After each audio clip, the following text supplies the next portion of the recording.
આમોદ રાજ્ય ટંકારિયાના ગંદા પાણીના મુદ્દે ભારે હોબાળો, ગ્રામજનોના આક્રોશ વચ્ચે પંચાયતે કામગીરી આરંભી. આમોદ તાલુકાના રોજા ટંકારિયા ગામમાં પીવાના પાણીની ગુણવત્તાને લઈને ગ્રામજનો અને પંચાયત સામસામે આવી ગયા છે. ગામના પાછલા ફળિયાના રહીશો, ખાસ કરીને મહિલાઓએ મીડિયા સમક્ષ ઉગ્ર રોષ ઠાલવતા આક્ષેપ કર્યો છે કે તેમને છેલ્લા કેટલાય સમયથી અત્યંત ગંદુ, દુર્ગંધયુક્ત અને કચરાવાળું પાણી મળી રહ્યું છે. આ ગંદા પાણીના કારણે સ્થાનિકોના સ્વાસ્થ્ય સામે ગંભીર જોખમ ઊભું થયું હોવાની ભીતિ પણ વ્યક્ત કરવામાં આવી છે. ગ્રામજનોનું કહેવું છે કે વારંવાર મૌખિક રજૂઆતો કરવા છતાં તંત્ર દ્વારા કોઈ નક્કર પગલાં લેવામાં આવતા ન હતા. તો બીજી તરફ ગામના સરપંચ ધર્મેન્દ્રભાઈએ આ તમામ આક્ષેપોને નકારી કાઢતા જણાવ્યું હતું કે તેમને આ બાબતે કોઈ લેખિત રજૂઆત મળી નથી. જો કે વિવાદ ત્યારે વકર્યો જ્યારે એક બાજુ સરપંચ આક્ષેપોને પાયાવિહોણા ગણાવી રહ્યા હતા અને બીજી જ તરફ તે જ વિસ્તારમાં પાણીની કુંડી તોડીને તાત્કાલિક નવી પાઇપલાઇન અને વાલ નાખવાની કામગીરી શરૂ કરી દેવામાં આવી હતી. આ ઉતાવળે કરાયેલી કામગીરીને જોઈને જાગૃત નાગરિકો સવાલ ઉઠાવી રહ્યા છે કે જો પાણી શુદ્ધ જ હતું તો પછી અચાનક સમારકામની જરૂર કેમ પડી. ગ્રામજનોની મુખ્ય વ્યથા એ છે કે ગ્રામીણ વિસ્તારોમાં દરેક વ્યક્તિ લેખિત ફરિયાદ કરવા સક્ષમ હોતી નથી.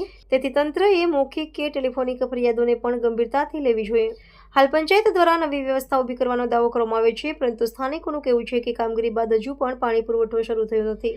પાણી આવ્યા પછી જ ખબર પડશે કે સમસ્યાનું કાયમી નિરાકરણ આવ્યું છે કે માત્ર વિવાદને દબાવવાનો પ્રયાસ છે.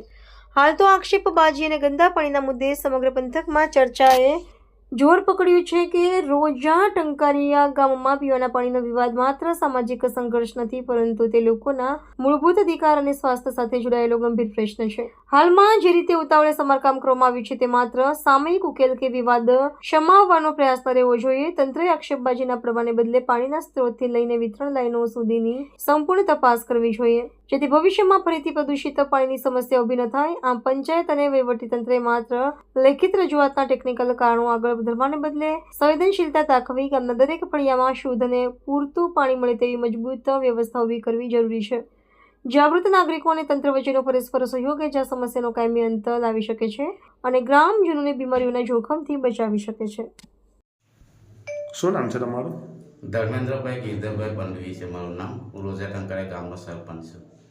અને તમારા પર જે આક્ષેપો લાગેલા છે પાટલા ફળિયામાં ગંદા પાણીનું, તે તમારે એના વિશે શું કહેવું છે?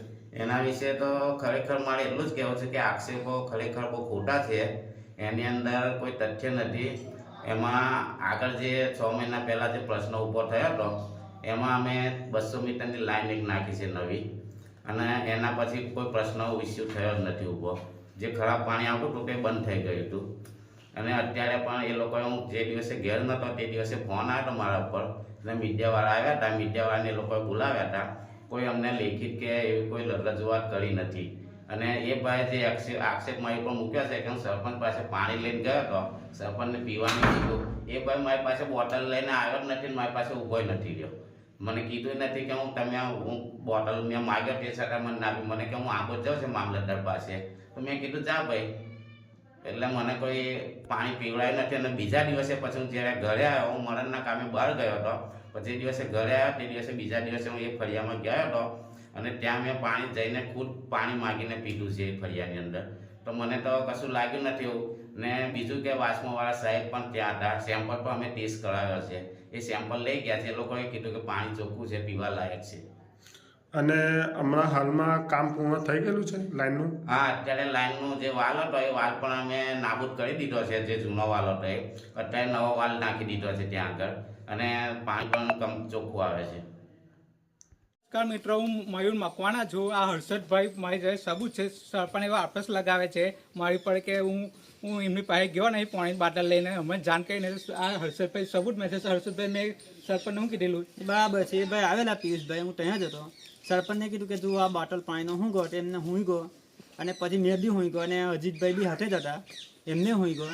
પછી સરપંચે એવું કીધું કે મને તો ગંધ લાગતી નથી, મને કે પેલું ક્લોરિનની ગોળીની ગંધ લાગે છે. એટલે પછી આ ભાઈ બોટલ લઈને આંબોદ ડાયરેક્ટ ગયા. તો સરપંચને કીધું કે આંબોદ જો, તો સરપંચે એવું કીધું કે કશો વાંધો નહીં, જાઓ ભાઈ આંબોદ જવું હોય તો.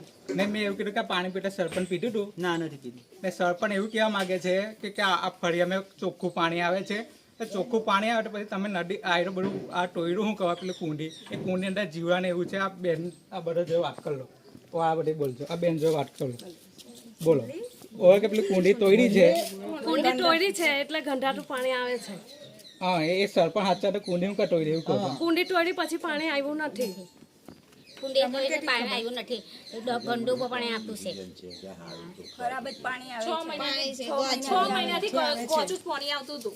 હા અને સરપંચ એવું કે દોઢ પાણી આવે છે તમારે દરરોજ નહીં આવતું, 4 દિવસ 4 દિવસના ઓટરે આવે છે તો સરપંચ એવું કે અમે દોઢ પાણી આપીએ છીએ 15 મિનિટ તો પાણી કાઢવા પડે હા. ખરાબ પાણી તો સરપંચ એવું કે ચોખ્ખું પાણી અમે આપીએ છીએ તો પછી તમે એવું કહો કે પછી ચોખ્ખું પાણી અમે તો ચોખ્ખું પાણી આવે 6 મહિનાથી ગોચું જ પાણી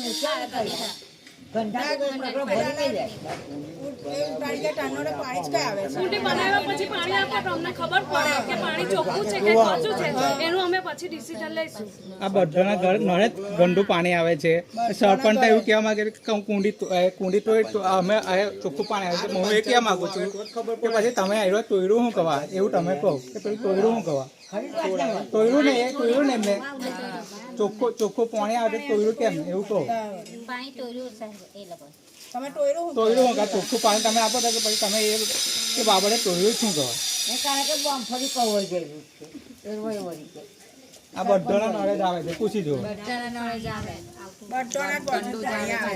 એટલું ગોળ હા અમે તો 6 મહિનાથી ગોચું જ પાણી જોઈએ, પાટલા ફર્યા વાળા ગોચું જ પાણી આવે, જમાહુ હોય ગમે તે હોય એમાં તો ગોચું જ આવે છે. હા તો 6 મહિનાથી એવું કોઈ દિવસ પાણી આવે. સરપંચ જોવા આવ્યો સમાચારમાં આવેલું પછી સરપંચ જોવા આવ્યો હતો વાત સાચી વિરોધ કરે છે, સાચું કરે ને વિરોધ કરે, એટ્રોસિટી લગાવવાનું કહે છે. સર- આપે છે. ને એવું કહેવા માંગુ છું કે એ સરપંચ એવું કહેવા માંગે છે કે એવું કહેવા માંગે છે કે તમે અમે આવી રજવાડના અરજી મૂકે તો પછી અરજી મૂકે તાર ઊભું ના થાય અમે પાણી આવે તો આટલા નોના તાલુકાના ગામને આ નોના ગામને કોઈને લગતા ના હોય તો કોઈને ના હોય કે અરજી તમને આપણા મોડે તો તમને કે છે કે ભાઈ આવું ગંદુ પાણી આવે છે તો પછી તમે વોટિંગ વખતે એવું કેમ નહીં કહેતા કે તમારે અરજી કરશો તો તમારે આવા છે અરજી વાળે ખોટું કહેવાય આટલું બધું ખોટું કોઈને ના લગતા હોય તો બીજું કઈ જોઈએ નહીં. કેવું